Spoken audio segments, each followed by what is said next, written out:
네, 영화 재밌게 보셨나요? 네, 안녕하세요. 저는 오늘 진행을 맡은 게임 캐스터이자 그 콘텐츠 관련 유튜브 진행하고 있는 당근 김유중이라고 합니다. 반갑습니다. 네, 제가 이런 자리는 사실 뭐 많이 해보진 않아서 조금 이제 부족할 수 있는데 너그러 이해해 주시고 뭐 긴말할 거 없이 오늘의 주인공 감독님하고 박종민 배우 무대 위로 모시도록 하겠습니다. 큰 박수 부탁드리겠습니다.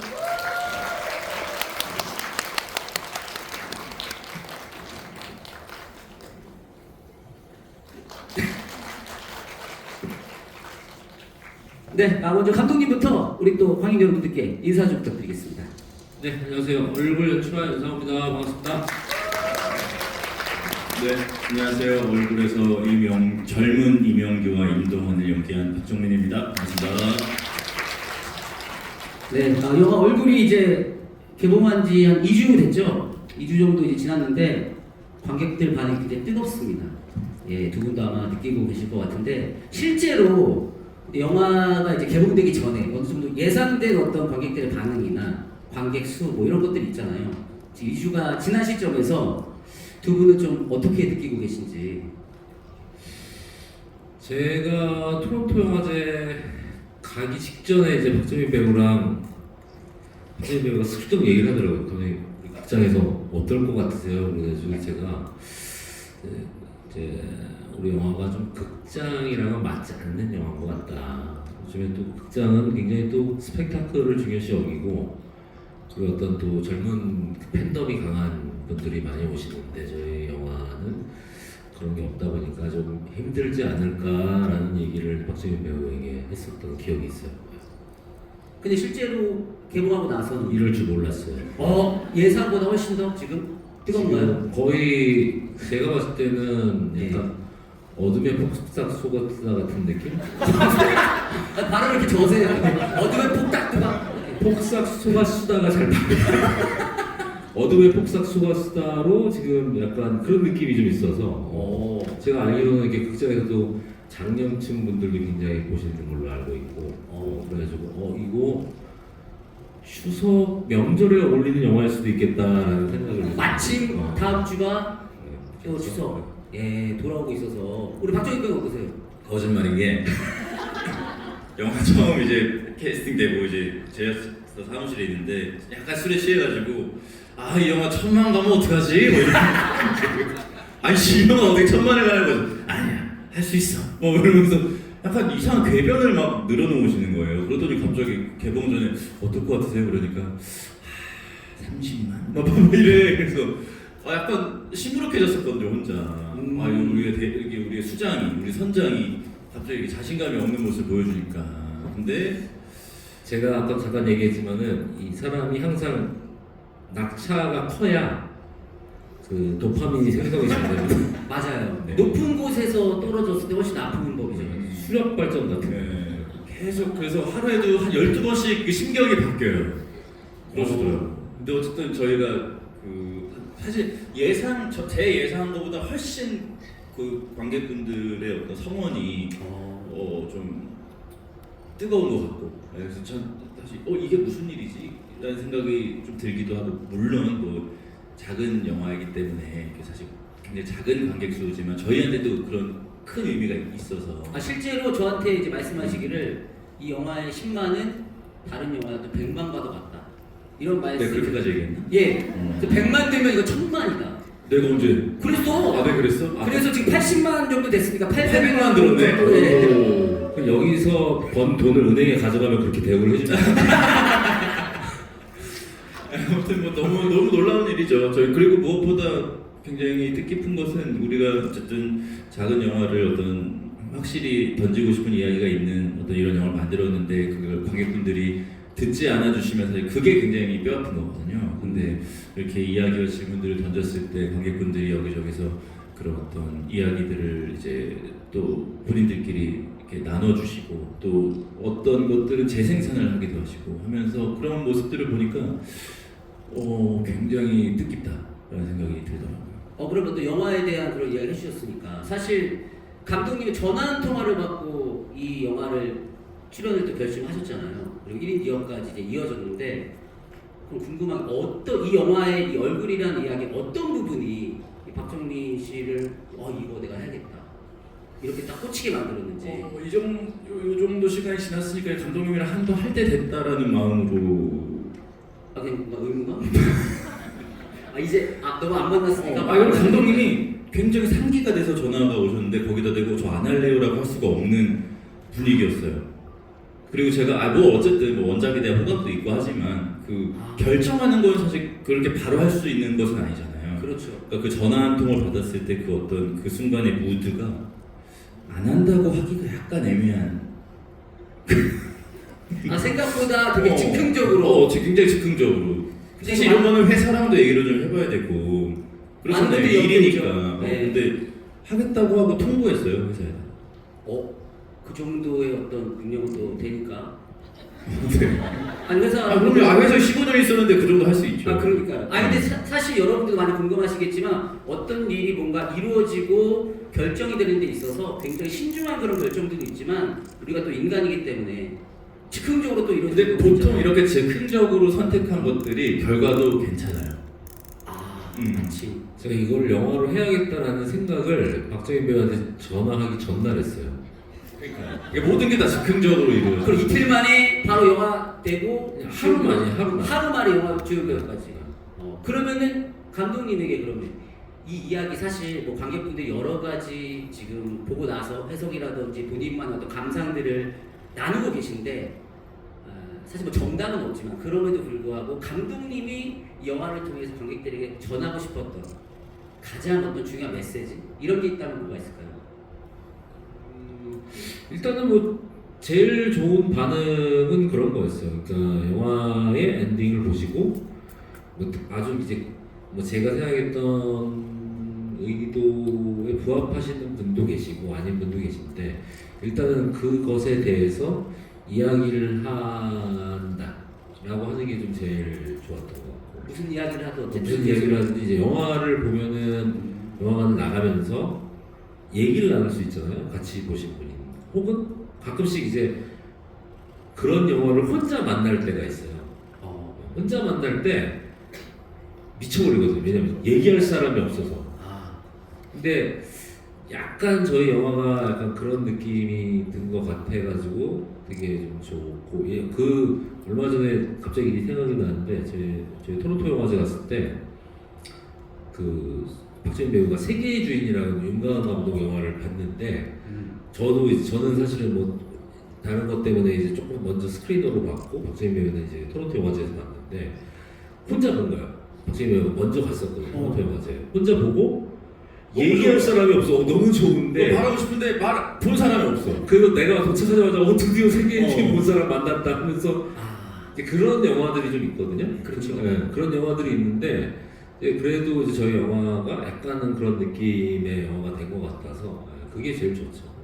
어떤 이야기나 메시지 던지는 것보다 어쨌든 뭐 박정민 배우님도 사실 저랑 얘기할 때 사적인 공간에서 관객분들이 이걸 이 영화를 보고 나서 많은 이야기를 나눴으면 좋겠다 이런 이야기를 했었는데 감독님도 진짜 마찬가지로 근데 역시 반응도 그렇게 와서 지금 굉장히 좀 흐뭇한 상황이시겠네요. 그쵸. 저는 아직도 좀 기억이 나는 게 제 그때는 영화를 막 하겠다라는 막 그런 결심을 아주 하기 전이었었던데 거의 대학 다닐 때였던 것 같은데 저는 지금도 이제 기억에 굉장히 많이 남는 게 짐 자무시의 데드맨이라는 영화가 있어요. 조지 뎁 나왔던 영화가 있는데 그걸 어디 코엑스에서 봤을 거야. 친구랑 코엑스에서 보고 저희 그 친구랑 나랑 집이 마포였거든요. 걸어갔어요. 여기서 마포 영화 얘기를 하면서 그 영화를 보고 영화 얘기를 하면서 코엑스부터 마포까지 걸어가면서 얘기를 감독님한테 그런 영화에 대한 열정이 영화에 대한 열정이 있으니까 영화를 했겠죠. 그렇긴 하죠. 아니 근데 근데 마포까지? 궁금한 게 사실 마포면은 걸어갈 수 없는 일반적 상식으로는 그러니까 아무리 열정이 얘기를 성수동도 얘기를 하다 보니까 도착했더니 맞아요. 마포였어. 왜냐면은 어느 지점인가 이 친구랑 이제 가다가 왜냐면은 그때 코엑스가 이제 막 택시도 잘 안 잡히고 좀 뭐 이렇게 약간 그러니까 조금 걷다가 중간에 타고 가자라는 느낌으로 이제 걷기 시작했는데 우와. 영화 얘기를 너무 하다 보니까 계속 걷게 돼버리는 거지. 그런 경험이 있거든. 좋아하는 여자친구 남자애. 지금 연락 안 하는. 지금 연락 안 하시고 하지만 그런 에피소드가 있었다. 예, 이 영화도 사실 그런 영화이기 때문에 또 많은 분들이 여기서 지금 마포까지 걸어가실 분들이 있을 수도 있잖아요. 오늘 비 오는 날. 마침 여기 택시 안 잡혀요. 택시 안 비 오는 잡혀요. 날 둘이 우선 받고 얼굴 얘기를 하면서 그 일산까지 가는 거지. 한강대교쯤에서 말이 없어질 것 같은데요. 근데 요즘 세상이 좀 좋아지고 런닝가 나오고 이래서 좀 더 갈 수 있어요. 예전보다는 조금 더 갈 수 있습니다. 예, 오늘 또 비가 오긴 하지만 그럼 이제 본격적으로 영화 이야기를 좀 해보도록 하겠습니다. 영화 얼굴인데 저도 이제 영화를 되게 재밌게 봤고 그래서 보고 난 이후에 사실 감독님이나 또 정리 씨를 뵈고 궁금해서 여쭤보고 싶은 것들을 생각을 좀 혼자 해봤어요. 그래서 몇 가지 한번 질문을 드려보겠습니다. 일단은 영희의 얼굴이 어쨌든 이제 마지막에 등장을 하면서 굉장히 큰 임팩트를 주면서 영화가 마무리가 되는데 사실 영희 얼굴이 뭐 되게 예쁜 얼굴은 아니지만 그렇다고 해서 여기 인물들이 말하는 것처럼 이제 괴물 같은 얼굴도 사실 아니란 말이에요. 그래서 다른 분들이 이제 이 캐릭터들이 그렇게 말하는 건 어느 정도 수긍이 가요. 뭐 그 영희에 대한 어떤 혐오라든지 놀림거리 뭐 이런 것들로 인해서 그렇게 했다는 것은 어느 정도 이제 동감이 되는데 왜 그 영희를 처음 봤던 규철 씨는 왜 그렇게 얘기를 했을까? 물론 저 나름대로 이제 정답은 내렸습니다만은 제 나름대로 정답은 내렸습니다. 왜냐면 이제 아버님의 입을 통해서 그게 전했기 때문에 직접 그분이 이제 그렇게 말한 장면은 나오지 않잖아요. 그래서 이제 그렇게 그분은 이제 그렇게 느꼈구나라고 이제 받아들였는데 감독님은 어떤 의도로 이제 그 입을 통해서 전달이 감독님이 예. 이 질문을 별로 안 좋아하세요. 아니 아까 마포 얘기할 때 즐거워 보이셨는데 갑자기 저는 예. 요거 질문하면 어떡하지? 죄송합니다. 아니 영화를 만드는 동안에 그 생각을 되게 많이 했어요. 그러니까 이게 사실은 그 규칠이라고 하는 인물의 동기라고 하는 게 영화에서 드러나는 게 없는데 생각해놓은 건 있었어요. 생각해놓은 거는 기본적으로 이명규라고 하는 사람이 어쨌든 그 입지전적인 인물이잖아요. 입지전적인 인물이다 보니까 물론 그 사람의 동경이 대상이 되지만은 가장 가까운 사람은 그 모습 그 친구로서 지내면서 질투가 깔려 있을 수밖에 없거든요. 그렇죠. 질투가 깔려 있을 수밖에 없기 때문에 약간 얄미울 수도 있을 것 같다는 생각이 들어요. 그래서 그 이제 근거가 이제 처음에 아들이 동남아 연기가 같이 데려가고 그러지 규칠이가 나를 얼마나 부러워하는 줄 알아? 뭐 이런 얘기가 나오잖아요. 그렇죠.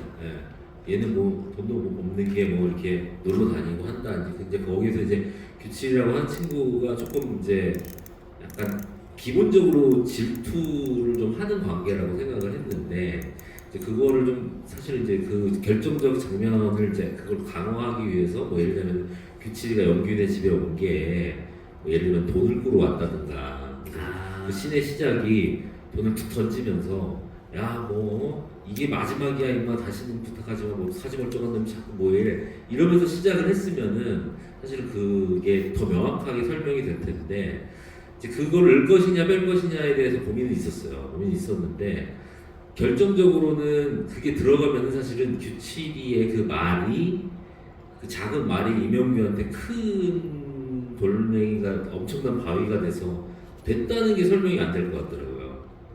왜냐면 이 사람이 하는 게 거짓일 수도 있겠다라는 걸 관객이 알 수가 있잖아요. 진심이 아닐 수 있는 거. 진심이 아닐 수도 있는 거니까. 그래서 이제 그거를 이제 보여주지 않는 게 더 낫겠다라는 생각을 했던 거죠. 이거에 대해서 종민 씨는 어떻게 생각하세요? 저는 그렇게 생각했어요. 아마 비슷한 이야기를 했을 것 같아요. 그 규칠이가 제가 내 와이프 너무 착하고 절세미 얼굴로 내 눈으로만 보고 싶고 이런 얘기를 했을 때 그 정도 아닌데? 라는 이야기를 했을 것 같거든요. 그 정도 아니고 꼴보기 싫었겠지. 그러니까 못생긴 아니야 그렇게 이쁘지 않아 라고 얘기를 했을 때 그렇게만 얘기를 했어도 연규로서는 굉장히 큰 타격을 입었을 것 같아요. 그게 주변 사람들이 다 어떻게 저렇게 예쁜 애가 너 이렇게 하는데 빨리 장가 가라 빨리 잡아라 이렇게 얘기했던 것들에 혹했던 그 모든 순간들이 이제 굉장히 혐오스럽게 다가왔을 것 같고 그래서 끝내는 시간이 지나서 규칠이가 내 아내가 굉장히 괴물같이 못생겼다라고 얘기했다고 기억이 왜곡됐을 수도 있다고도 저는 생각해요.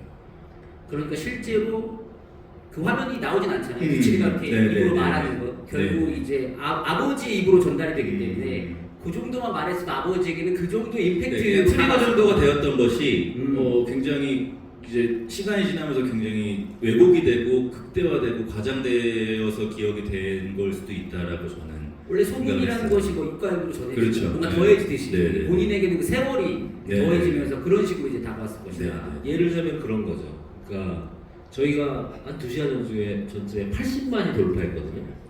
근데 이제 박배우랑 저랑 이제 야 감사합니다. 아유 감사합니다. 예. 초등학생이라고 한 말씀은 아닌데 예. 아직 더 남았어요, 여러분들. 동시에 예. 누르긴 했는데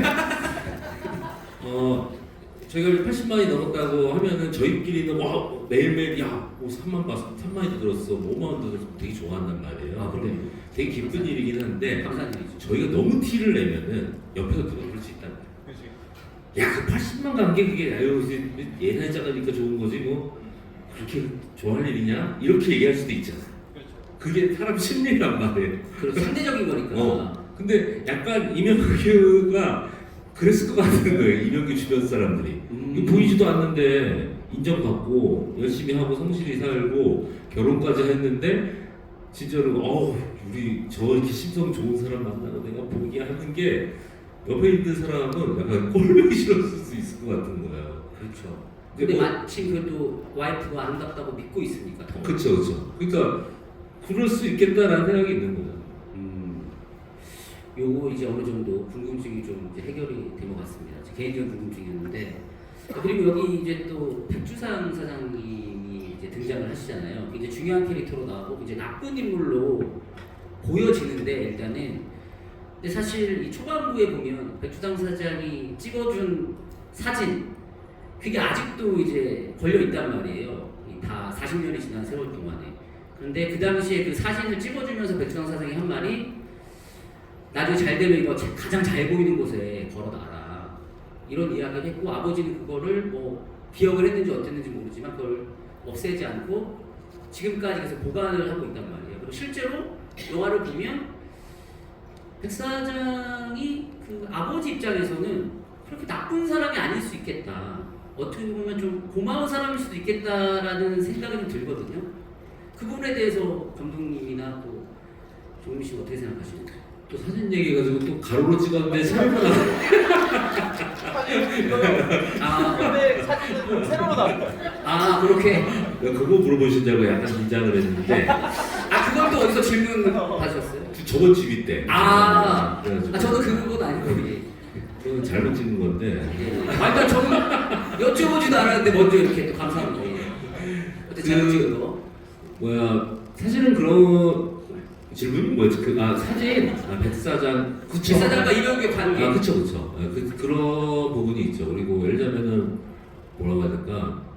사진이라든가 아니면 흉터라든가 이제 오프닝에 있는 것들이 거의 전체 특히나 이제 오프닝에 좀 추가된 것들이 거의 이제 만화에서 없었고 영화에 추가된 것들이 좀 있는데 그 사진에 대한 거 이제 처음 원작 만화에서는 사실은 그 사진 얘기는 없었는데 이제 제가 그 박정희 배우가 1인 2역을 한다고 하니 초장부터 이제 그 아버지가 닮았고 그걸 박정희 배우가 할 거다라는 거를 초반에 이렇게 관객들한테 이렇게 오픈하지 않으면은 갑자기 플래시백으로 넘어갔을 때 박정희 배우 나오면은 약간 준비가 안 됐을 것 같아서 사실은 사진을 넣었는데 이왕 넣는 거 뒤에도 사진이 나오니까 이제 이걸 핵심 인물한테 좀 몰아서 주는 게 좋겠다라고 생각을 했고 중요한 거는 이 자랑스러워 보이는 사진 아들도 자랑스러워하는 사진이 이제 영화의 뒤로 가면은 그 백주상이라고 하는 인물이 찍어졌다라고 하는 게 드러나는 게 사실은 이명규의 아이덴티티의 근원이 무엇인가를 가는 것 중에 하나고 또 하나는 이제 흉터죠. 손의 흉터가 그 흉터가 어떻게 생긴 거예요 했더니 어렸을 때 이제 이 기술을 연마하다가 생긴 흉터라고 얘기하는데 네. 어떻게 보면은 그게 완전히 틀린 얘기는 아니죠. 이명규 입장에서는. 그렇죠. 어쨌든 그 정영이를 죽이는 것에 대한 대가로 정영이가 남긴 건데 이제 이명규 입장에서는 사실은 그 살인마저도 사실은 이 성공을 위한 동력이었기 때문에 사실은 이거를 어렸을 때 엄마 하나 다쳤다라고 하는 게 아주 틀린 얘기는 아닌 거죠. 그런 오프닝에 나왔던 작은 것들이 이제 뒤에 갔을 때 그 모습이 좀 그 모습의 실체 같은 것들을 좀 명확하게 이렇게 보여주는 방식으로 택한 거죠. 그래서 아무래도 이 초반에 뭐 상처라는 그 사진들이 관객들이 후반에 갈수록 더 흥미롭게 좀 접근할 수 있었던 그런 장치들이 아니었나 그런 생각이 들고요. 사실 뭐 여기서 흥미로운 캐릭터들이 다 이제 다들 굉장히 좀 이중적인 그런 모습들을 지니고 있는데 저는 좀 재밌었던 게 영희의 얼굴이 그 정도는 아닌 것처럼 마찬가지로 저만 그렇게 생각하지 모르겠습니다만은 여기 살아있는 기적 하면서 매스컴에서 뻥뻥 빵빵 이렇게 좀 띄워주는 이 아버지의 도장이 그 정도인가라고 이제 저는 개인적으로 생각을 했어요.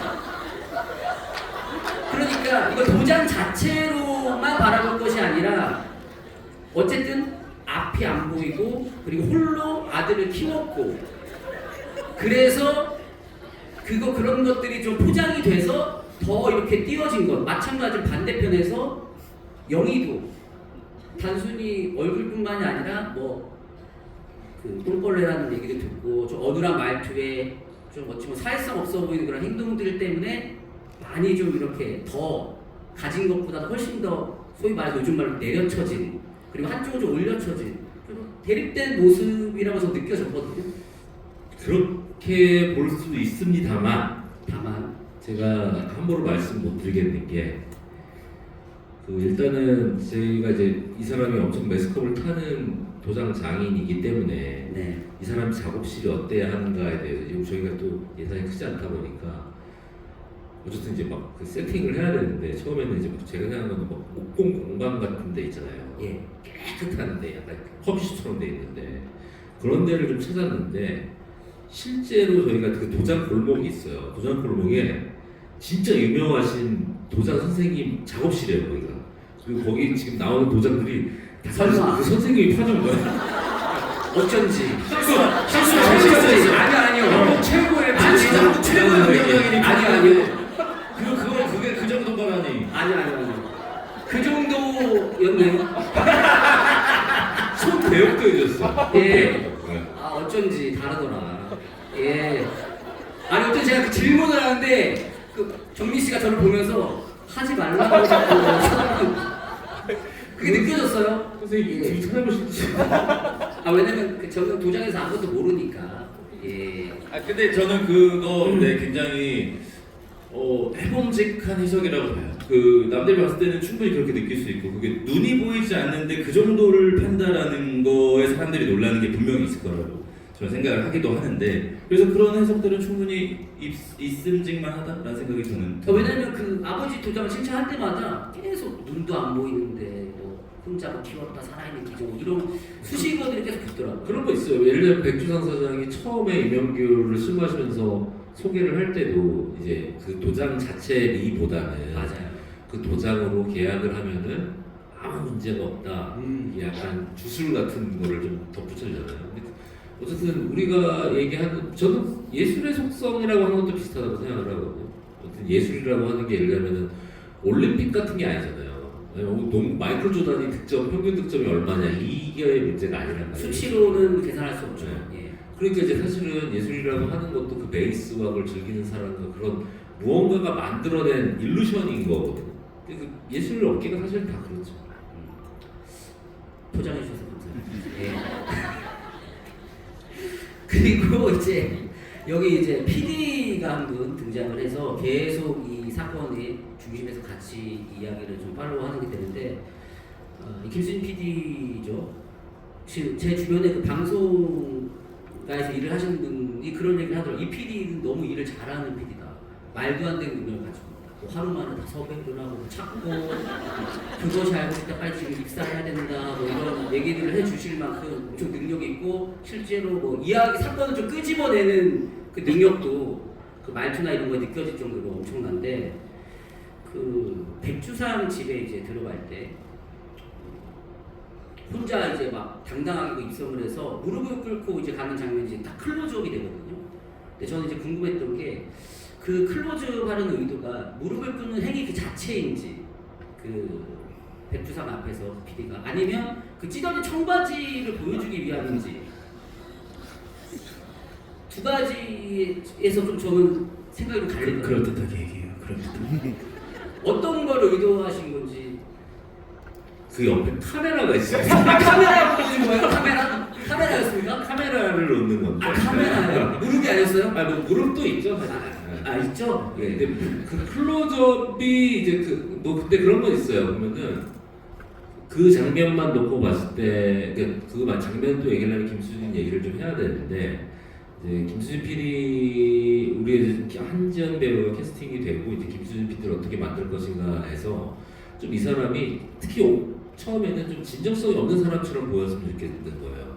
그쵸. 아버지랑 인터뷰를 할 때 막 이렇게 아버지 불편하다고 하잖아요. 이렇게 마음에 안 들어 하는데 아들은 아니, 다 그런 거라고 하시라고 하잖아요. 근데 그 사람이 이제 자기를 팔로잉하기 시작할 때 은근히 불편함을 많이 느끼기 시작하거든요. 그러니까 어떻게 보면 자기가 전혀 알지 못하는 그 세계에 이런 진정성 없는 사람과 같이 들어가야 된다는 부담감 같은 거. 그러니까 그게 영화의 사실은 전체적인 텐션이 되겠죠. 그리고 뭐 우리가 그 백주상 씬을 만들 때도 사실은 김수진 PD는 이미 백주상이 어디 있는지 알고 어떤 상태인지를 알고 사실은 임동환을 안내하고 들어가잖아요. 그리고 이제 자기가 원하는 오히려 그러니까 막 그 전에 씬에서는 그 사람 막 벌받게 해야 되는 거 아니에요라고 얘기를 하지만은 오히려 그 사람을 이제 어르고 달래고 무릎도 꿇고 5만 원짜리도 주고 하면서 이제 뭔가를 이제 건져 올리려고 하는 그런 태도가 이제 임동환이라는 사람을 되게 불편하게 만들 수 있겠다는 생각을 했던 거죠. 이제 그리고 뭐 예를 들면은 뭐 그것이 알고 싶다 이게 너무 쉽게 이렇게 알아간다는데 제가 생각했던 건 그런 거였어요. 맨 마지막에 가면은 임영규가 난 아무도 모르게 모멸감을 밀어있다고 하는데 주변에 옆에 사람들이 다 있잖아요. 그러니까 이 사건은 사실은 그렇게 참기 힘든 사건이 아닌 거예요. 한두 명한테만 물어보면은 사실은 수면 위로 드러날 수 있는 사건이 마치 임영규가 아무도 모르게 숨긴 것 같지만 그걸 다 본 것처럼. 근데 왜 지금까지 숨겨져 있었냐? 임영규가 그 얘기를 하죠. 아무도 관심 없으니까. 잘못된 일이라고 생각하지 않고 사실. 그렇죠. 그러니까 아무도 정령이라는 게 사실은 이 이야기가 너무 쉽게 드러날 수 있는 이야기인데 그거가 40년간 묻혀 있었다는 거는 정령이한테 관심 있었던 사람이 한 명도 없었다는 방증이거든요. 그리고 그것이 임영규의 살인 장면에서 다 보고 있는데 아무도 몰랐다고 생각하는 임영규를 통해서 또 나타나는 거기도 하고 뭐 그런 거죠. 그 영화 보면 무릎을 꿇는 장면이 두 번 나오거든요. 아버지 한 번은 아버지가 술자리에서 백주상에게 무릎을 꿇고 한 번은 김수진이 백주상에게 그러니까 무릎을 꿇는 상대가 똑같은 거예요. 과거나 현재나. 그리고 과거에 그 성취주의를 대표하는 인물은 이명규고 사실상 현재의 그 성취주의를 대변하는 인물은 김수진이라는 거에 있어서 저는 그게 되게 재밌더라고요. 딱 두 번 무릎을 꿇는. 근데 하필 그 대상이 관객들하고 되게 좀 나쁘게 보여지는 사람. 네. 앞에서. 근데 그 대상이 동일하게 백주상이라는 사람. 영화 예술 작품을 하다 보면은 직관력이라고 하는 게 있습니다. 정확하게 생각은 하진 않았지만은 무의식으로 연출을 하는 거죠. 그러니까 우리가 다 연출한 거예요. 의도하지 않았지만 네. 사실 의도한 거다. 그럼 의도 자체를 할 필요가 없는 상태. 이미 거기 다 육화가 돼버려. 육화가 돼버려서 내가 동일시가 돼버려. 이게 맞는 것 같은데 이래버리는 거죠. 꼭 그렇게 하지 않아도 딱 하고 나면 이미 다 그렇게 되어 있는 상태. 그렇죠. 마치 이렇게 막 체조 선수들이 이렇게 제주를 넣을 때 나도 모르게 내 팔을 이렇게 해야지 생각을 안 하잖아요. 그냥 자연스러운 거죠. 그냥 너무 막 팔이 막 안 하는 막 하다 보면 이렇게 되는 것처럼. 그러니까 근데 진짜로 그 우리 그 씬 있잖아요. 그 백주상을 찾아가는 그 김 PD와 임동환의 그 씬을 우리가 그 촬영 중간에 쉬는 날 이제 지연 씨랑 저랑 감독님하고 만나서 한 5시간 시나리오 회의를 한 적이 있어요. 5시간 동안. 네, 그때 가장 많이 바뀐 씬이 그 백주상을 만나는 그 씬이었어요. 그러니까 제가 봤을 땐 지연 씨가 그 앞에서 무릎을 꿇거나 우리가 거기서 지연 씨가 했던 그 모든 연기들이 사실상 그 친구가 의도한 건 아니지만 뭐 우리 농담처럼 얘기했지만 약간 육화된 게 있었을 거예요. 그러니까 이 사람이라면 이렇게 할 것이다라고 네, 네, 나온 네. 것이 네. 결과적으로 딱 뭔가 연출된 것과 마찬가지니까 사실은. 그렇죠. 네. 만화에서도 무릎을 꿇었던 것 같아. 이거 그릴 때 막 육화가 돼서 그린 게 아니라 그런가 봐요. 아, 본인이 그리셨잖아요. 기억이 안 나. 그린 지 오래돼서. 하긴 좀. 아 그러면 들어갈 때 사실 아들은 막 코를 막고 막 그렇죠. 괴로워하는데 김수인 PD는 되게 뭐 익숙한 듯이 내 집 온 듯이 뭔가 편안하게 돌아가잖아요. 그런 것도 그러니까 김수진이 어느 정도 알고 있다는 설정이죠. 그러니까 원래 원래 상태인 거를 그렇죠. 원래 만화에서도 그런 장면 나오고 원래 만화에서 라면을 한 박스 가져가는데 임동환이 이걸 왜 사지 하는데 이제 뭐 얘기를 들으려면 뇌물을 바쳐야죠라는 얘기를 하거든요. 근데 이제 이미 그거는 사실 김수진이 백수상이 어떤 상태인 걸 다 알고 있었던 거죠. 그렇기 때문에 그게 자연스럽게 그리고 이제 그 촬영하다 보면 나의 캐릭터를 내가 만드는 것이 아니라 나랑 같이 있는 배우 역할이 만들어줄 때가 있어요. 거기서 제 코를 이렇게 막잖아요. 예. 이건 저의 애드립입니다. 아 그럼으로써 김수진 PD의 깜짝 캐릭터가 놀랐어요. 완성되었다는 내 자랑. 깜짝 놀랐어요. 같이 만약에 그냥 들어갔으면 그렇지. 김수진이 돋보이지 않을 수 있었는데 내가 그러면. 코를 막음으로 인해서 네. 이 모든 상황이 뭔가 좀 되는 여기서 더 놀라운 거는 또 있어요? 어디까지가 그 지금 백주상 방은 이 방은 세트예요. 그리고 박정민 배우가 코를 막는 그 장면은 로케야. 로케에서 찍었어. 그래서 박정민 배우가 바라보고 있는 그쪽에는 사실 아무것도 없었어. 여기 앞에 빈 공간이었어. 거기서 백주상의 모습을 보고 코를 막은 거지. 선배의 여유. 후배를 위하는 마음. 아 그러니까 자연스럽게 딱 이렇게 살려주고 그렇죠. 내가 이제 조금 어시를 해주고 골이 넣고 그만해. 네가 시켰잖아. 그만을 했는데 그렇습니다. 예. 어찌 보면 좀 가장 결정에 달하는 장면이었던 그런 비밀들이 숨겨 있었거든요. 예. 그럼 결국 그 무릎 꿇는 씬에서는 보여주고 싶었던 건 사실 카메라를 내려놓는 맞습니다. 네, 알겠습니다. 앵글이 좀 더 넣고 났어요. 아니 근데 사실 이 관객의 몫이니까 예 나머지는 그렇습니다. 그럼 이제 박정민 배우한테 한번 종민 씨한테 여쭤보고 싶은데 네. 그것에 대해 얘기가 많더라고요. 마지막 장면에 어쨌든 어머니의 사진을 맞이하는 순간 이제 눈물을 좀 흘리잖아요. 그때 그걸 보는 아들의 어떤 마음은 어떤 감정이 있었어요? 물론 한 가지의 감정은 아니었겠지만 본인은 어떤 마음으로 임하셨는지. 그게 뭐 이렇게 쥐고 시험 오신 분들도 있으니까 말씀드리자면 저는 그 사진을 촬영 날 보고 싶었어요. 근데 누군가의 실수로 당일에 보려고 했어요. 그냥 그 촬영 연기하면서 보고 싶었어. 아. 네, 근데 누가 보여줬어요. 잠깐 제가 당연히 감독님이었어요? 너 오늘 해맑으셔. 당일에 보여줄까라는 생각을 우리가 또 왕왕 영화를 공부하다 보면은 신화적인 그런 썰들이 있단 말이에요. 나우트 같은 영화에서도 그 사람이 진짜 범죄자인지 아닌지를 그 배역을 맡은 사람 외에는 아무도 얘기를 안 해준다든가 그런 약간 영화적 신화가 있잖아요. 그리고 또 그런 걸 동경하기도 하잖아요. 근데 저는 사실은 모든 신화를 거부하는 사람이에요.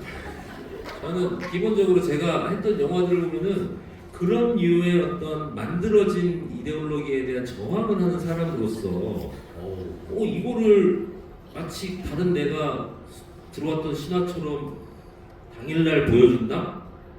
저는 이제 그걸 거부하기로 하고 나의 가치관과 맞지 않는. 근데 그건 감독님이고요. 예. 그리고 나는 당일을 보고 싶을 수도 있잖아요. 박정민 배우가 또 굉장히 또 연기를 잘하는 배우예요. 잘하는 배우여서 제가 어마어마하죠. 중간에 야야 이거 얼굴 나왔다 볼래? 하면서 보여줘요. 그거는 이데올로기를 거부하는 행위가 아니잖아요. 그 그냥. 사람이라면 또 그걸 눈을 감을 수가 없죠 거기서. 아까 우리 보시들 이렇게 봤어요 제가. 그리고 근데 놀랍게도 놀라웠어. 그 순간 설명할 수 없는 감정이 올라왔어요.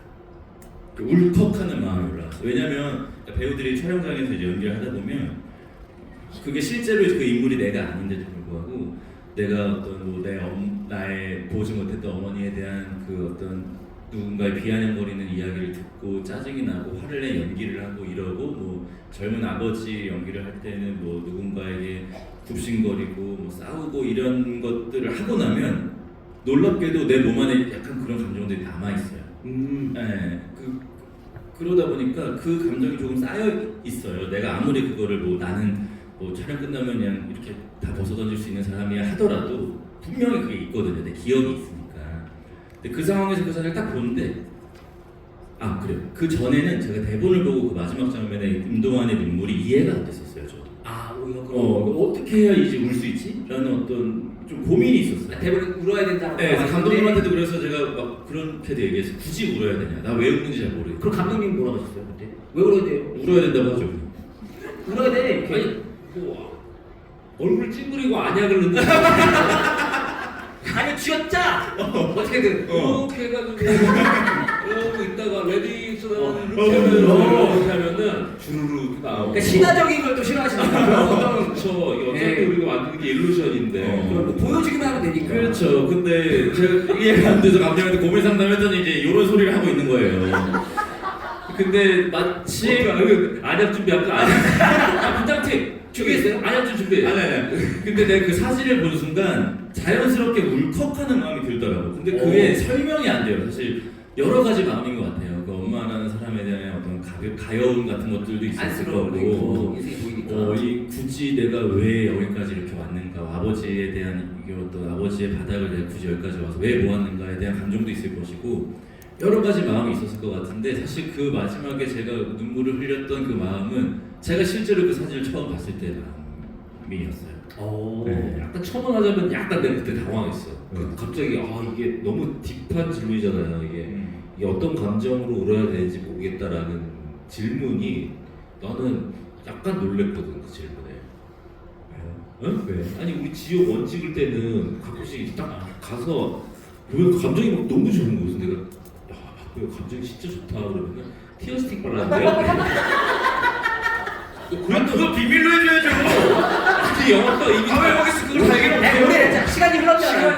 지옥이 언제적 내 기술인데. 그거 공유하자. 그렇게 하던 사람이 갑자기 네. 그러니까 내가 약간 당황할 수밖에 없지. 그러니까 기술적으로 안 슬픈데도 필요한 눈물이 그러니까 눈물이 필요할 때가 있거든요. 눈물 한 방울이 설명하는 어떤 뉘앙스들이 있어서. 근데 난 안 슬프면 뭐 그런 장치들을 쓰기도 하는데 사실 이거는 또 그런 게 아니잖아. 여기 좀 동화돼야 돼. 이거는 또 설득력을 가져야 돼. 감정을 줘야 되니까 이건 나한테 필요해 이 동력이. 어. 네. 근데 딱 그 사진이 나한테 설명이 좀 됐다. 당황을 하셨지만 어쨌든 그럼 딱 이렇게 하시는 거 보고 나서는 만족스러워. 아우 좋았어요. 막 보시면 아시겠죠 막 치면서 또 그런 거 좋아하시는구나. 저 이제 진정성. 그러니까 뭐 흘리는 걸 좋아하니까. 그거는 진정성이거든. 어. 진정성의 상징이 그렇죠. 눈물은 사실은 약간 기술 같은 느낌이 있는데 코랑 침은 사실은 맞아요. 진정성이에요. 하루 막 침 튀고 그러면은 내가 그 사람의 진정성을 어떻게 보겠어? 이거라도 흘려줘야 보지. 또 역광이잖아 마지막에. 그치. 그러니까 뭐 흘러 나와야 그치. 우는 것처럼 보이지. 그 역광의 빛을 받아서 네. 보이는 그. 근데 그거 의도하신 건 아니잖아요. 아니, 자연스럽게. 의도는 아니에요. 진정성으로 나온 진정성. 거죠. 그래서 그런 또 명장면이 예. 완성이 될 수 있었군요. 좋습니다. 오늘 또 여러 가지 비밀을 좀 듣습니다. 티어스틱이 왜요? 이분도 가가지고 또 어디다 쓴다고. 어디 됐어? 그걸로 지금. 근데 뭐 그렇게 할 수 있는 또 장면들이 있으니까. 비밀로 해주세요. 예. 카메라 굉장히 많이 돌고 있어요. 예. 지금 벌써 시간이 좀 꽤 많이 흘러서 예, 저희끼리 이야기를 나누는 것도 좋지만 우리 관객분들을 모셨으니까 저희가 질의응답 시간을 좀 가져보도록 하겠습니다. 그래서 오늘 질문을 하신 분들은 여기서 무려 얼굴 텀블러를 선물로 드린다고 합니다. 별로 안 좋아하시네.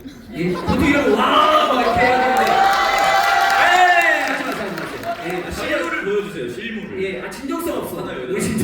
진정성이 없어요. 아니 이 정도로 엇박이 나왔으면 사실은 텀블러 받으시면서 침을 흘리잖아요. 너무 좋아서. 그러니까 그렇지 않으면 진정성을 이거 보여주니까. 틀렸어. 아니 너무 당황했어요. 그러니까 진짜 좋아하는 척이네 이게. 타이밍이 안 맞어. 이겁니다 이렇게. 그리고 여기에는 실제로 도장으로 쓸 수 있는 것 같은데 이거 얼굴이라고 써있는 도장도 안에 들어있어요. 이거 진짜 귀한 거잖아요. 다 갖고 계신가요 혹시? 예, 혹시 그렇게 원하진 않으시는 거예요? 뭐 이런 거. 예, 아무튼 질문하신 분들에게는 이 얼굴 선물로 드리겠습니다. 근데 제가 이렇게 뭐 지목을 하는 것보다는 우리 감독님하고 정민 씨가 근데 저는 이렇게 또 한 분 한 분 다 이렇게 말씀 좀 다 이렇게 질문을 받고 싶은데 그럴 예. 수가 없어요. 저는 또 저희 팬분들 차별할 수 없어요. 당신이 해줘.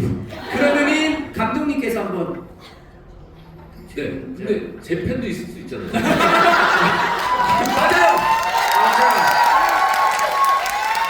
맞습니다. 이거 얘기 감독님께서 해주시면. 아 제가 그러면 지목을 해보도록 하겠습니다. 아 질문 있으신 분들 손 한번 들어주시면은 일단 뒤쪽부터 저기 가운데에 손 흔드시는 검은색 상의 입으신 분, 예, 만세 부르시는 분 마이크 넘겨주시면 질문해 주시면 되겠습니다. 안녕하세요. 그 질문이 많은데 한 가지만 질문 드리겠습니다. 감사합니다.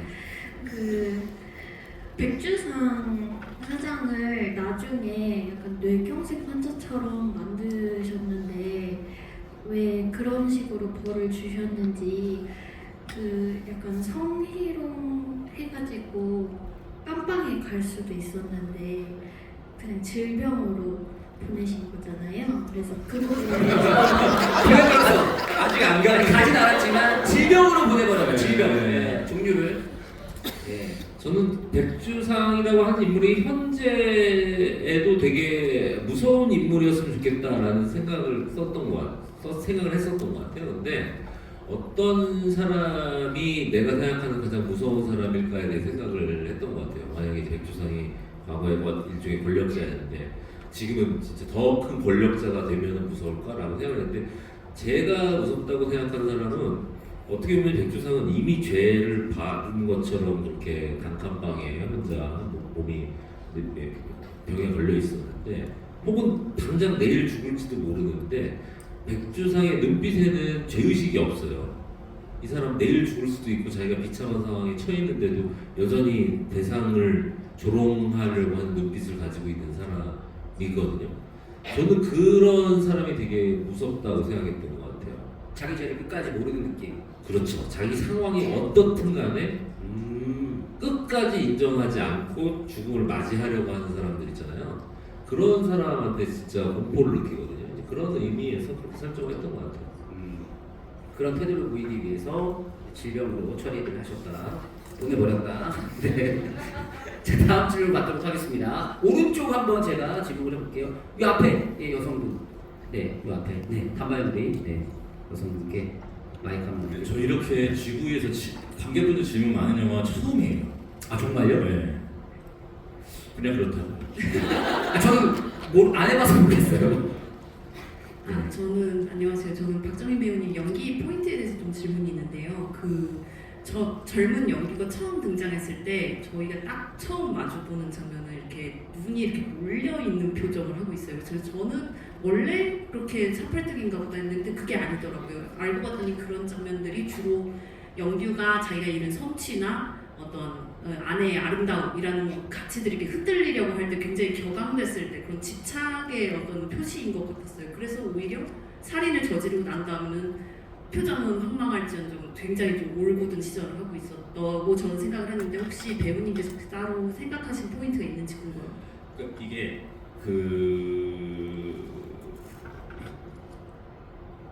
제가 그것만이 내 세상이라는 영화를 촬영할 때 뭐 이게 뭐 옳은 표현은 아닙니다. 근데 이제 그 복지사 선생님께서 하시는 말씀이 아이들이 이제 제가 봉사활동 다닐 때 아이들의 눈이 자기가 가끔씩 자기 뒤통수를 보고 있는 것 같은 느낌이 들어요라는 이야기를 한 적이 있어요.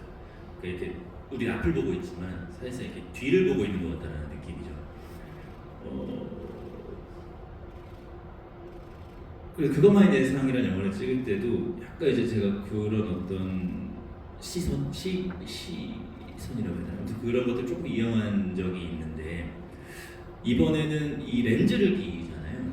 그러다 보니까 조금 더 그게 더 용이하다는 말은 좀 이상하지만 어쨌든 조금 더 그 초점을 흐리고 내가 내 안으로 집중하는 그게 조금 더 용이해요.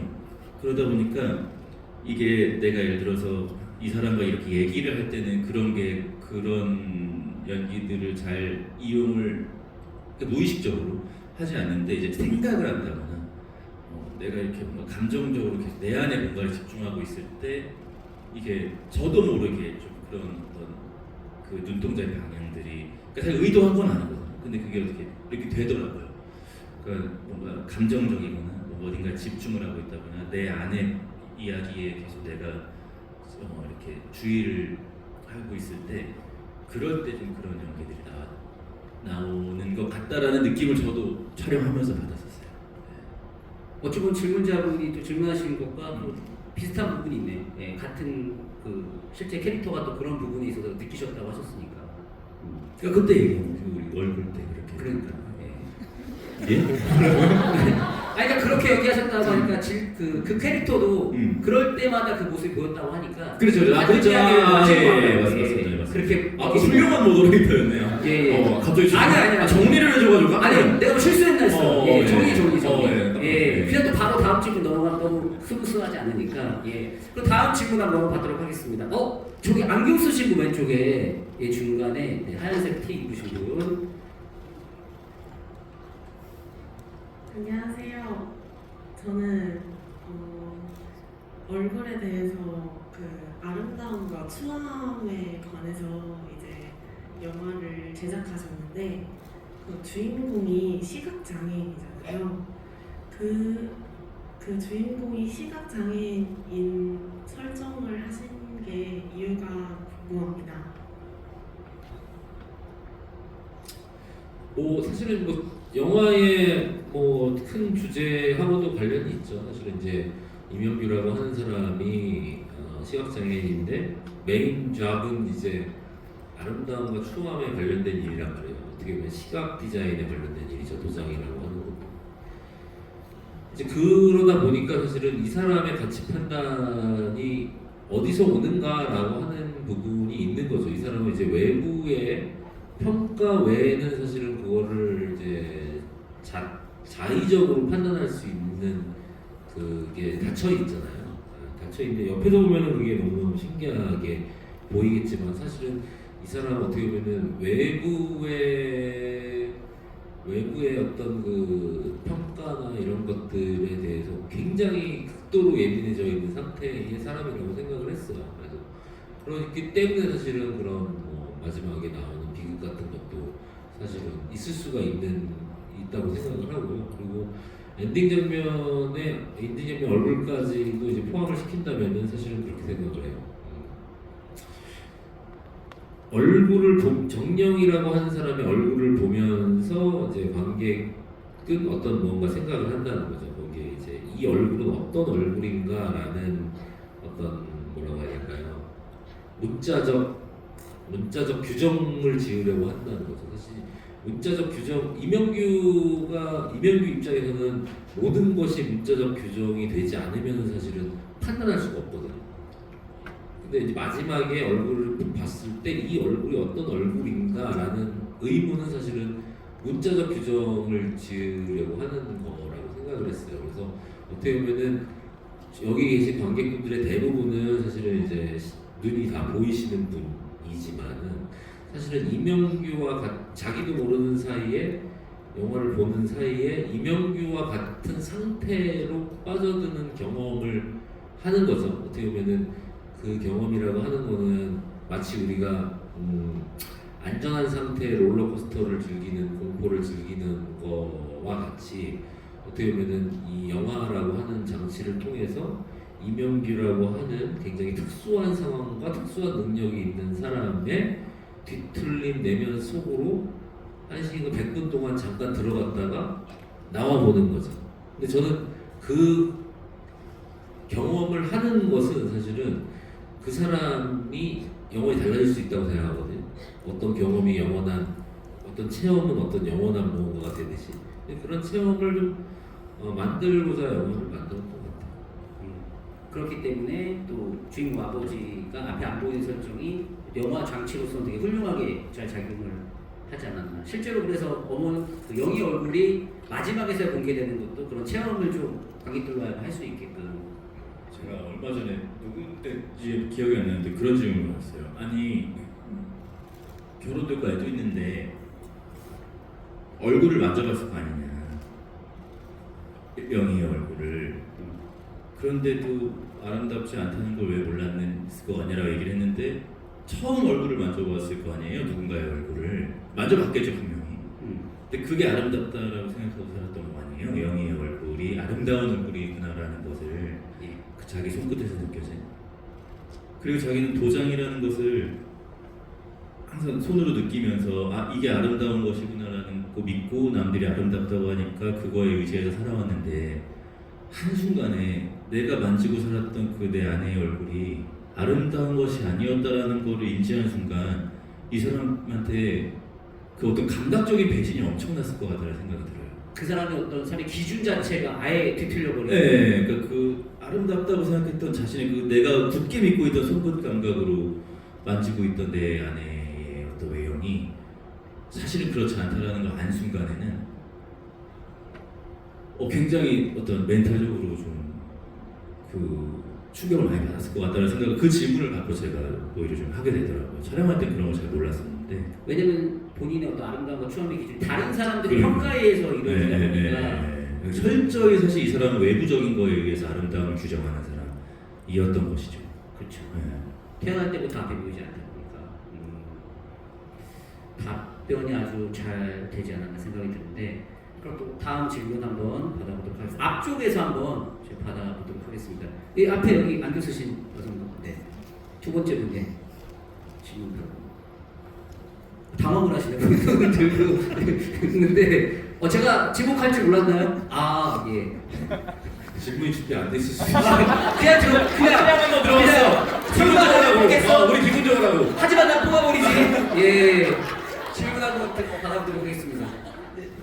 저는 소품에 대해서 계속 영화를 보면서 궁금했던 게 있는데 그 옛날 이제 영규 도장 가게 옆에 포스터를 보면 작은 불씨가 큰 화가가 되어서 돌아온다는 포스터가 있더라고요. 그래서 이걸 혹시 나중에 그 약간 노리신 문구가 아닌가 싶어서 계속 여쭤보고 싶었거든요. 거기서 또 한번 육화된 감각이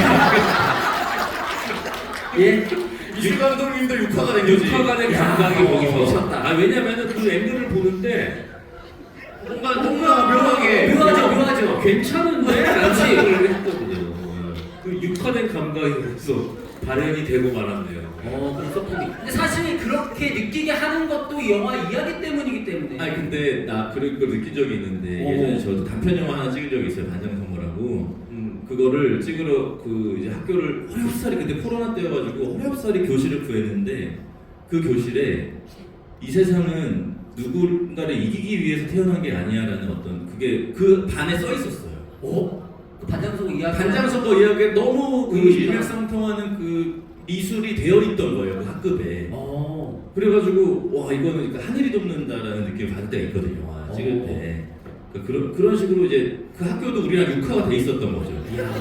그럴 때가 왕왕 있어요. 저희 예전에 박정희 배우랑 그 염력이라는 영화 무대 인사를 다니는데 이제 무대 인사 하기 위해서 뒤로 다닌단 말이에요. 거기 쓰레기통에 우리도 재활용이 되고 싶다고. 그 앞에 사진 찍었어요. 다 육화된 거야. 근데 사실 그런 것들도 의미를 또 부여하게 되면 되게 재밌는 포인트가 될 수 있고 어쨌든 말씀해 주신 대로 또 그건 관객의 몫이니까. 그렇죠. 또 네, 그렇게 발견해 주시는 것이 사실 저는 그 창작하는 사람들의 입장에서도 되게 고맙고 신기한 일이에요. 그러니까 사실 우리가 다 의도할 수 없잖아요. 맞아요. 그러니까 어떻게 그냥 무심코 지나갔던 것들을 누군가는 그거를 캐치해가지고 이거 이런 거 아닐까라고 우리한테 재생산을 해서 우리한테 던져줄 때 사실 그 답변을 못하죠. 우리가 뭐 사실 그 우연에 기댄 겁니다라고 하지만 기분이 상당히 좋거든요. 어쨌든 뭐 이야기가 재밌으니까 그런 것도 다 얘기할 수 있는 거니까. 예. 맞죠? 예. 네. 예. 어쨌든 뭐 의도하신 거다 결과적으로는 잘 찾아주셨다. 네. 이렇게 정리를 하도록 네. 하겠습니다. 또 질문 한번 뒤쪽으로 한번 가보도록 하겠습니다. 점점 더 많아지고 그러니까요. 예. 답변을 잘못하고 있는 거 아닐까요? 우리? 저기 모자 쓰신 분 왼쪽에 하얀색 티 모자 쓰신 분. 네 맞습니다. 예. 네, 안녕하세요. 저는 정민 배우님 연기에 대해서 궁금한 점이 있었는데 그 두 번째 인터뷰 때 과거에 이제 피부업 공장에서 같이 일했던 세 분이랑 이제 인터뷰를 하고 마지막에 이제 그 PD님이 먼저 가고 정민 배우님이 담배를 피시잖아요. 이제 그때 다 이제 카페에서 같이 일했던 분들이 나오면서 이제 제가 생각했을 때는 사실 궁금한 점이 있으면 더 그분들을 잡고 꾸치꾸치 뭐 여쭤볼 것들이 있을 수도 있을 것 같은데 그냥 수고하셨습니다 하고 그냥 가는 모습이 왜 더 여쭤보지 않았나 그런 점이 궁금했어요. 그 두 번째 인터뷰까지는 사실상 끌려온 거에 가깝고 더 이상 알고 싶지 않았을 것 같아요. 그래서 이제 이제 내가 알아서 하겠다고 PD님한테도 얘기하는데 안 듣잖아. 이 사람 특히 내 얘기를 안 듣잖아요. PD가. 그러니까 이제 넌덜머리는 아는 상황이고 그래서 담배를 하나 이제 꺼내고 있는데 사실 저는 그 현장에서도 그랬고요. 영화를 보면서도 그랬고요. 저는 그 세 명이 너무 미워요. 왜냐하면 너무 방관자예요. 그러니까 전형적인 방관자. 그러니까 악의 평범성이라고 하는 자기들은 잘못했다 이거야. 근데 그 사람들도 동참했던 사람이잖아요. 실제로 백주사는 되게 좋은 인물이. 네, 그러니까 반성의 기미가 전혀 없는데 그 순간에 그 사람들이 어떻게 하고 가냐면 서로 셋이 어깨 동무를 하고. 맞아요. 되게 그것도 디렉팅을 한 게 아니에요, 감독님. 알아서 그 육화한 거야. 그 세 명이. 미쳤다. 네. 감독님. 우리 선배님들은 실제로 그 촬영이 끝나고 셋이 같이 소주 한잔 맞아요. 아니 그 섭외한 것도 사실 감독님의 힘이잖아요. 그러니까. 아니 그 선배님들은 사실 저희 영화 많이 나왔던 선배님들이에요. 맞아요. 그래서 정말로 끝나고 따로 옆에 해장국집에서 소주를 한잔 하러 갔어요.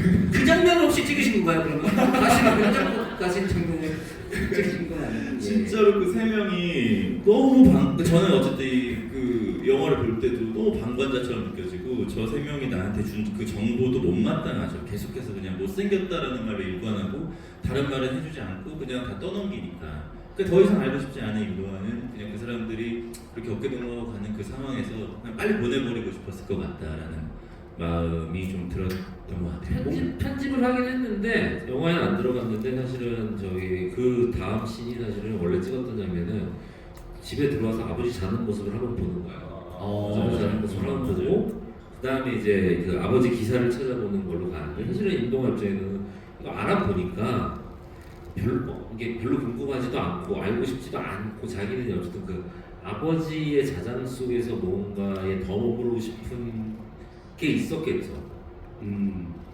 그래서 어쨌든 뭔가 그분들과 더 이상 엮이고 싶지 않은 그런 감정의 표현이었다. 그렇게 이제 생각이 되는 것 같습니다. 자, 이제 시간이 좀 많이 늦어져서 시간 관계에서 이제 마지막 질문 하나 한번 받아보도록 하겠습니다. 마지막 질문 한번. 그래도 감독님 좀 마지막 질문. 아까 두 팔 들으신 저기 지금 뒤에 바로 뒤에 계신데 어떤 질문이길래 이렇게 두 팔까지 들으실까라는 너무 기대가 됩니다. 네, 저희 허를 찌르는 또 약간 육화된 어떤 뭔가 네, 지금까지 질문이 너무 딥하고 심오 있는 얘기였던 것 같아서 저는 좀 마무리하는 느낌으로 가볍게 좋습니다. 가벼운 질문으로 준비를 했습니다. 괜찮을까요? 너무 좋죠. 이번 그 영화 규모나 제작 일수 같은 게 굉장히 소규모로 진행이 됐다 보니까 집중도 있고 밀도 있는 그 촬영이 되었을 것 같아요. 그렇게 실제로 보였고요. 근데 정말 그 시간 때문에 어쩔 수 없이 넘길 수밖에 없었는데 이제 와서 돌아봤을 때 저 장면 조금 아쉽다. 이렇게 했었더라면 어땠을까? 라는 부분이 감독님도 계시고 배우 정민님도 갖고 있을 것 같은데 각각의 이 최종적으로 완성도 높은 영화이지만 그래도 이 부분 조금 아쉽다 하는 부분이 있으면 좀 듣고 싶습니다. 저는 거의 없는데 저기 그 아까 얘기했던 그 아버지 기사 보는 임동환 방 있잖아요. 방 소품이 너무 없어요. 우리가 다른 데는 진짜 많이 채워넣으려고 했는데 그 임동환 방 이게 거의 어쨌든 그 소품 양을이라든가 이런 것도 다 예산이기 때문에 우리가 좀 과감하게 포기할 땐 포기하고 좀 이렇게 채워넣을 땐 채워넣다가 컨셉이었는데 가장 포기한 데가 이제 임동환의 방이어서 그 영화 보시면은 컴퓨터 앞에 앉아 있는데 뒤에 아무것도 없어. 그 약간 핀란드식으로 사는 거 있는 거 아닌가요? 근데 귀계 스타일. 되게 뭐 이상하다고 느끼진 않았거든요, 저는 개인적으로. 그러니까 우리가 이제 막 조명이나 이런 걸로 좀 더 있어 보이려고 했는데 이제 지금 보면은 지금 사실 그게 뭐 크게 걸리는 건 아닌데 아 이제 그게 이제 진짜 그런 거죠. 이제 진짜 사소한 것들을 채워 나가기 시작하면은 이제 그게 그 눈덩이가 끝이 없으니까. 눈덩이가 되는데 어쨌든 뭐 다른 데는 진짜 열심히 채워넣으려고 했는데 저희가 임동환 방이 너무 뭐예요. 막 저희가 앵글도 되게 여러 개로 바꿔보고 했는데 이제 없어 보이지 않게 하려고 사실은 이명규의 방 현재 이명규의 방도 거기도 똑같이 없어 보이는데 거의 납득이 되죠, 근데. 뭐 납득이 돼. 이거는 이제 음. 시각장애이시고 하니까 근데 약간 그런 거기가 좀 아쉬웠다. 저도 별로 없어요. 별로 말씀하신 것처럼 오히려 짧고 굵게 탁 찍으니까 뭔가 이렇게 뒤돌아볼 시간도 없고 오히려 집중도가 확 높아져서 뭐 내가 틀린 선택을 했다라는 느낌을 받은 적이 별로 없는데 그냥 다만 뭐 하나를 굳이 이야기해야 한다면 초반 임동환으로서 이명규와의 관계 설정을 조금 더 다르게 해봤으면 어땠을까라는 생각이 저는 좀 들었어요. 지금은 사실 40년 동안 아버지와 단둘이 살면서 아버지에게 사실상 뭐좀 의존하면서 살아온 사람, 그러니까 둘도 없는 사이인 거잖아요. 지금 그 둘은 서로가 없으면 안 되는. 그래서 오히려 더 편하고 오히려 조금 더 무심하고 그냥 챙겨줄 때 정확하게 챙겨주는 그런 느낌으로 뭔가 이렇게 좀 설정을 해서 들어갔었는데 내가 만약에 정말 우리 아버지를 마치 상점 모시듯이 시작을 했으면 이 영화가 어떤 느낌으로 끝났을지가 좀 궁금해지더라고요. 그러니까 오히려 더 우리 아버지 더 막 이렇게 조금 더 받들면서 뭐 이렇게 관계 설정을 하고 들어갔으면 어땠을까? 약간 그렇게 되는 건가요? 그러면은 이명규가 막 질문하다가 삥 서비시 45분입니다. 동환아 좀 쉬자 그러면은 잠깐 빠지세요. 저 아버지 필요하시니까 잠깐만 쉬고 올게요. 잠깐만 지금 인터뷰를 몇 시간 하는 거야 이런 그렇지. 식으로 이렇게 한번 가봤으면 어땠을까? 강한 짜증으로 간다.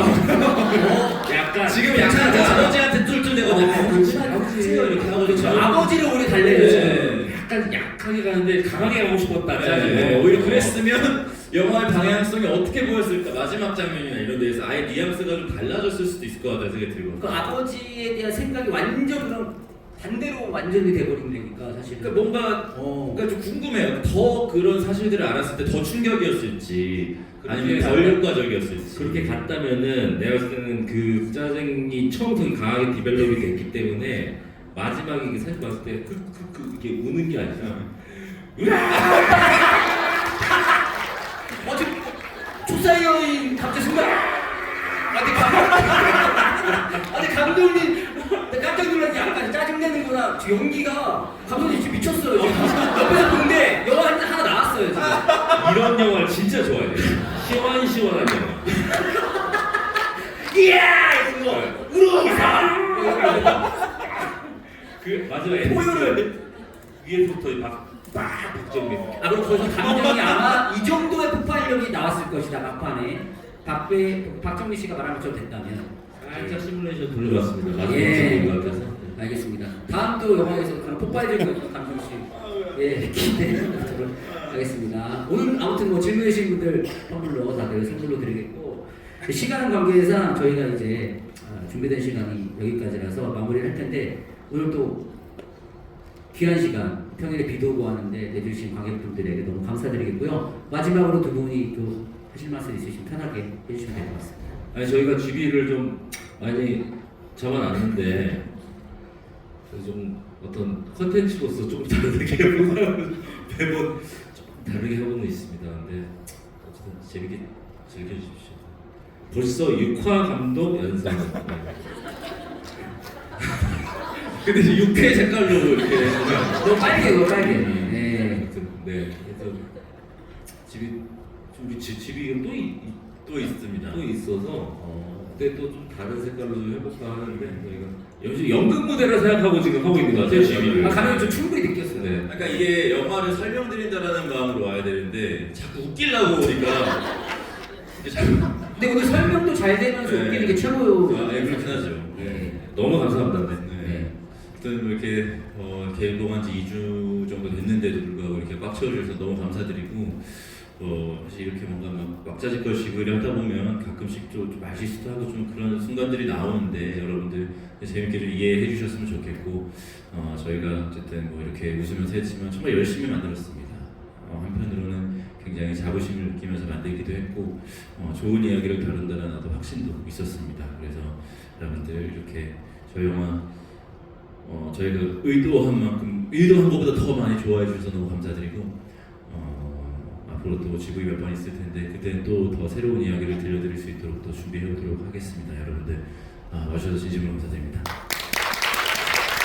네, 오늘 여기까지 하도록 하겠고 정말 뭐 비도 오고 늦은 시간에도 불구하고 평일에도 불구하고 이렇게 많이 관객들 또 관객석 같은 배우셔서 너무 감사드리겠고요. 집으로 또 편안하게 돌아가시고 오늘 재밌게 보셨으면 주변에 또 영화 얼굴에 대해서 많이 또 홍보도 해주시고 좋은 얘기 많이 해주시길 바라겠습니다.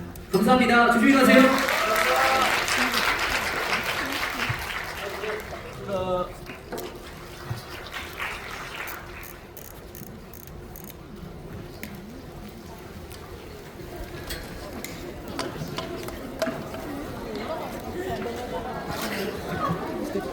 스태프